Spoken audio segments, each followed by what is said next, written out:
अन्नू का सजेशन मानकर गौरव फिर उसी होटल में जाना चाह रहा था जहां लास्ट नाइट खुशबू उसे लेकर गई थी। पर होटल के बाहर पहुंचते ही खुशबू ने उसे फोन कर दिया और यह जिता दिया कि वो उसे देख सकती थी।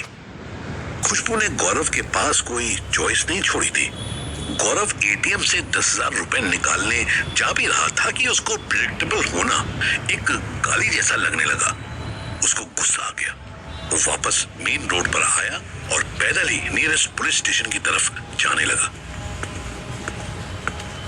साली समझती क्या है अपने आप को? हाँ, मुझे ब्लैकमेल करेगी। मैं ऐसा खेल बनाऊंगा इसका कि याद करेगी कि कोई मिला था। सूरत रेलवे पुलिस स्टेशन के ठीक सामने खड़े होकर गौरव कंफ्यूज हो गया। यार, ये पुलिस स्टेशन है या रेलवे स्टेशन? इसमें तो दोनों लिखा हुआ है। तभी गौरव को एक पुलिस जीप अंदर जाती दिखाई दी। वो उसी के पीछे पीछे लग गया। अभी वो पूरी तरह से बिल्डिंग के अंदर भी नहीं पहुंचा था कि उसे एक पुलिस वाला एक नाटे से आदमी को पीटता दिख गया। गौरव को गुजराती समझ नहीं आ रही थी। तभी वहां से एक चाय वाला निकल रहा था। गौरव ने उसको टोका और पूछा, ए भाई, ये क्यों मार रहे हैं इसको? हाँ, अपने को क्या मालूम? जो मार रहा है वो कहता है कि तूने लड़की छेड़ी। जो मार खा रहा है वो बोलता है कि मैंने नहीं, लड़की ने मुझको छेड़ा। लोग बोलो कोई बात ही। साला किधर भी जाओ लोग आदमी की गलती निकालते हैं। औरत को तो कभी कोई गलती नहीं हो सकता इधर। चाय वाला तो बड़बड़ाता हुआ चला गया, लेकिन गौरव की टांगें कांप गई। उसको पिटते आदमी में अपना चेहरा दिखाई देने लगा।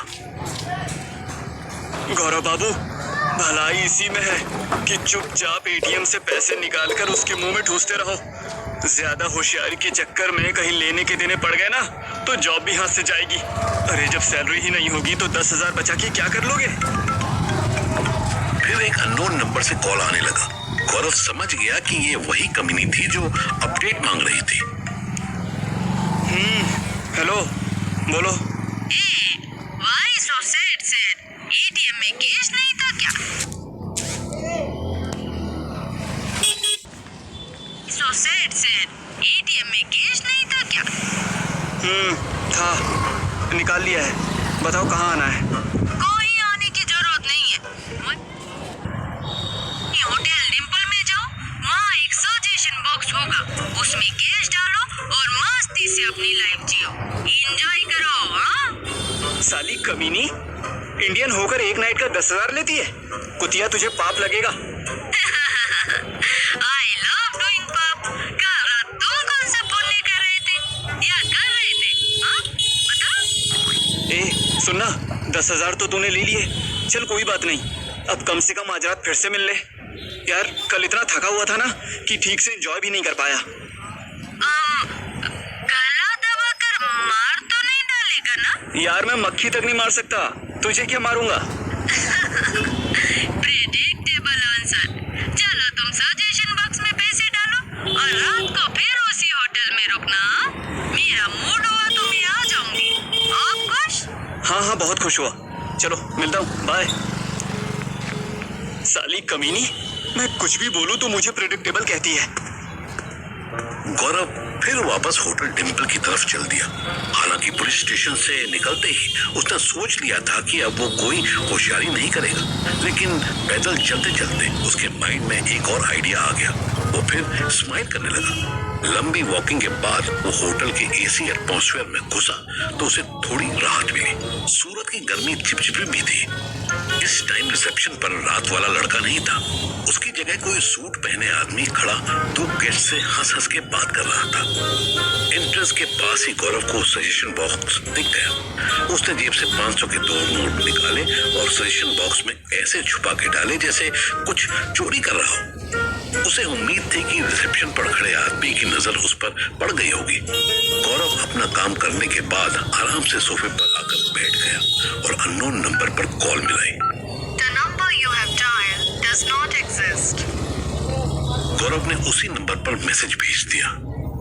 मैंने तुम्हारे डब्बे में 500 के 20 नोट डाल दिए हैं, आके ले जाओ। और हाँ, मैं रात में मिलूंगा, बाय। मैसेज सेंड तो हो गया पर डिलीवर नहीं हुआ। गौरव भी पेशेंटली वेट करने लगा। कोई 10 मिनट बाद वही गूंगा लड़का जो पिछली रात रिसेप्शन पर था बिल्ली की तरह दबे पांव आया और सजेशन बॉक्स खोलने लगा। गौरव ने अपने फोन की वीडियो ऑन कर ली। लड़के को सजेशन बॉक्स में सिर्फ 2 ही नोट मिले।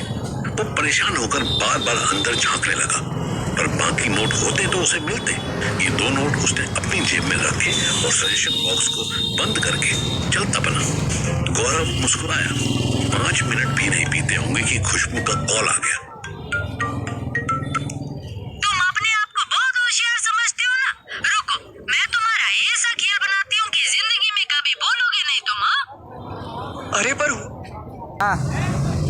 क्या? तुमने जैसा कहा, जितना कहा, मैंने वैसे पैसे दे दिए। अब और क्या चाहिए? ड्रामा मत करो। तुमने सजेशन बॉक्स में कुछ भी नहीं डाला। अरे आई ऑब्जेक्ट माय लॉर्ड। मैंने 500 के 20 नोट डाले हैं और मुझे डाउट था कि कहीं तुम पैसे लेकर मुकर न जाओ, तो इसीलिए मैंने चुपचाप उस लड़की की वीडियो भी बना ली जो सजेशन बॉक्स से पैसे निकाल रहा था। झूठ, उसमें पैसे होते तो ना निकलता। मैं अभी तुम्हारे घर में सबको। देखो व्हाट्सएप कर रहा हूँ, देखो एक बार देख तो लो। खुशबू ने कोई जवाब नहीं दिया। गौरव पेशेंस के साथ फोन कान से लगाए रहा। उसने वीडियो को बस इतना रखा था कि वो गोलमाल के तुषार कपूर का चेला पैसे जेब में रखता दिख जाता और वीडियो वहीं खत्म हो जाती। अंदर ढूंढने वाला पार्ट गौरव ने एडिट कर दिया था। खुशबू ने बिना कुछ बोले कॉल काट दी। गौरव मुस्कुराने लगा। उसने 2 अच्छे भले क्राइम पार्टनर्स के बीच में फूट डाल दी थी। अब उसे मजे लेने थे। दोपहर बाद छुपते छुपाते भैया जी, रुचि, शिवानी और मीरा खुशी नगर के एक छोटे से घर में जा छुपे। ये घर भैया जी के दोस्त का था जो फिलहाल खाली पड़ा था। पड़ोसी से उसकी चाबी आसानी से मिल गई थी। भैया जी ने पड़ोसियों को बताया था कि रुचि उनकी बेटी थी और बाकी दोनों लड़कियां उनकी भतीजी थी। पूरी रात की थकान और मारामारी ने सबको थका दिया था। तीनों लड़कियां बेसुध होकर सो रही थी, पर भैया जी अब भी कुर्सी पर बैठे खुद को जगाए रखने की कोशिश कर रहे थे। उन्हें पता भी नहीं चला कि कब रुचि आंखें मलते हुए उनके पास आई और मासूमियत से बोली, आप हम लड़की लोग के चक्कर में कैसे फंसते जा रहे हैं ना। भैया जी मुस्कुरा दिए। ऐसा क्यों सोचती है पगली? लड़की तो लक्ष्मी होता है और सबका किस्मत में थोड़ी लिखा होता है कि वो माँ लक्ष्मी का आशीर्वाद ले सके। हमें कभी किसी चीज का कोई कमी नहीं रहा। पता है क्यों? क्योंकि लक्ष्मी की सेवा करते हो ना, इसलिए। नहीं रे, क्योंकि सिकंदर दादा ने हमारे सर पर हाथ रखा हुआ था।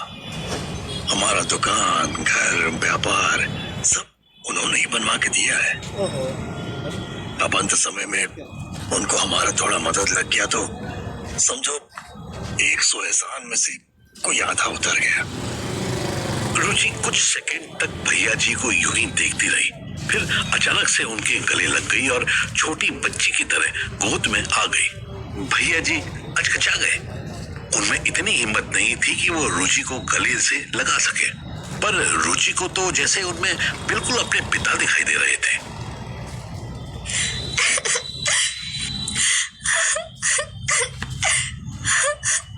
दुनिया में कैसा कैसा आदमी लोग है ना। एक जिसने हमें बेच दिया, दूसरा जिसने हमें नोच लिया, तीसरा जिसने शिवानी दीदी को धोखा दिया, चौथा जिसने मीरा दीदी को यहाँ फंसा दिया, और पांचवा आप जो अपना सब कुछ छोड़कर जवान यहाँ लड़कियों को अपना बेटी भतीजी बनाकर हर मुश्किल को पार करते हुए सुरक्षित रखे हुए हैं। हम आपका एहसान कभी नहीं चुका पाएंगे भैया जी। अब हम समझे कि आपके नाम के साथ जी क्यों लगा है। आप वाकई में रिस्पेक्ट के लायक आदमी हैं।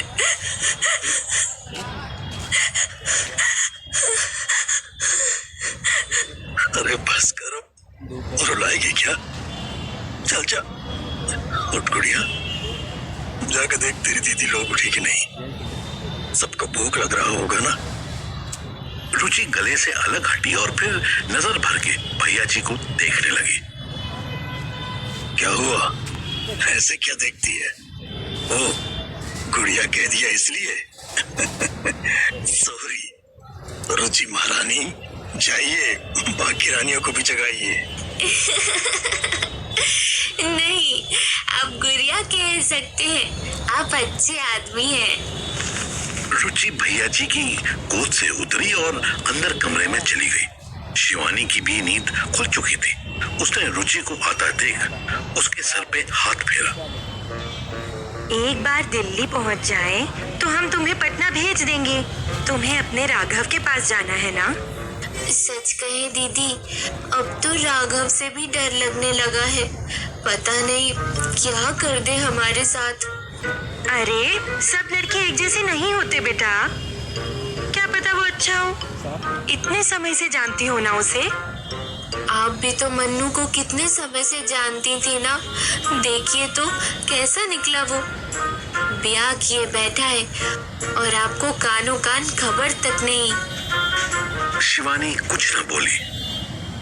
पता है दीदी दिक्कत कहाँ होती है? हम सारी लड़कियां ना खुश रहना चाहती हैं। हम भूल जाती हैं कि खुश रहने से ज्यादा जरूरी सुरक्षित रहना होता है। वाह, क्या बात कही छुटकी। सच कही दीदी, आपके साथ, भैया जी के साथ हमें अच्छा लग रहा है, सुरक्षित महसूस हो रहा है। अकेले रहने का हिम्मत अभी नहीं जुटा पा रहे हैं। तो कहना क्या चाहती है? पटना नहीं जाएगी? हम वहाँ चलेंगे जहाँ आप जाओगी बस। शिवानी मुस्कुराई और उसने रुचि को गले लगा लिया। शिवानी ने एक हाथ से आंखें मूंद कर लेटी मीरा का सर भी सहलाना शुरू कर दिया। इन पर तो नशा वाला कंपा का कुछ ज्यादा ही असर हुआ है दीदी। घोड़ा गधा सब बेचकर सो रही है। मीरा ने बिना आंखें खोले जवाब दिया। बेकार मेडिसिन थी वो। है? ये तो जाग रही है। क्या बोली दी? बेकार मेडिसिन थी वो, जो उन लड़कों ने मेरी कोल्ड ड्रिंक में मिलाई थी। बेकार थी। 5 मिनट से ज्यादा बेहोश नहीं रख सकी मुझे, और 1 घंटे से पहले ही मेरे हाथ पैर भी चलने लगे। तभी तो बची मैं। शिवानी मुस्कुराने लगी। तुम पहले भी कोई नशा करती थी क्या? मीरा उठकर सीधी बैठ गई। ऐसे रेगुलर तो नहीं, पर हाँ, हमारे हिमाचल में चरस बहुत अच्छी होती है, तो पापा के डब्बे से कभी कभी चुरा लेती थी। चुराने वाली बोलते समय मीरा के चेहरे पर बच्चों जैसी निश्चल मुस्कान आ गई। अच्छा सुनो ना दोनों दीदी, 2 सवाल का जवाब दो। हाँ हाँ पूछो। दोनों से एक एक पूछोगी या दोनों से 2-2? सवाल 2 ही रहेंगे। आप लोग जवाब 4 दे सकती हैं। बहुत तेज हो तुम। पूछो क्या पूछना है? खाने में क्या खाएंगी? धत तेरे की, दाल भात भुजिया खा लेंगे। तुम क्या खाओगी मीरा? अब यही जो आप बोली, सुनने में टेस्टी लग रहा है। वेरी गुड, आपने फर्स्ट क्वेश्चन का एक ही आंसर दे दिया। अब नेक्स्ट, दिल्ली पहुंचकर सबसे पहले क्या करेंगी? मैं मन्नू से मिलूंगी और सब कुछ बताऊंगी, फिर खूब झगड़ा करूंगी। रुचि का चेहरा उतर गया। उसने शिवानी की तरफ देखा। उसके चेहरे पर एक फीकी सी स्माइल आई और वो बिल्कुल ठंडे लहजे में बोली। मैं भी मन्नू से मिलूंगी और उनके सीने में कम से कम 4 गोलियां उतार दूंगी। शिवानी ने अपनी सलवार में फंसी गन दोनों लड़कियों के सामने निकाल ली।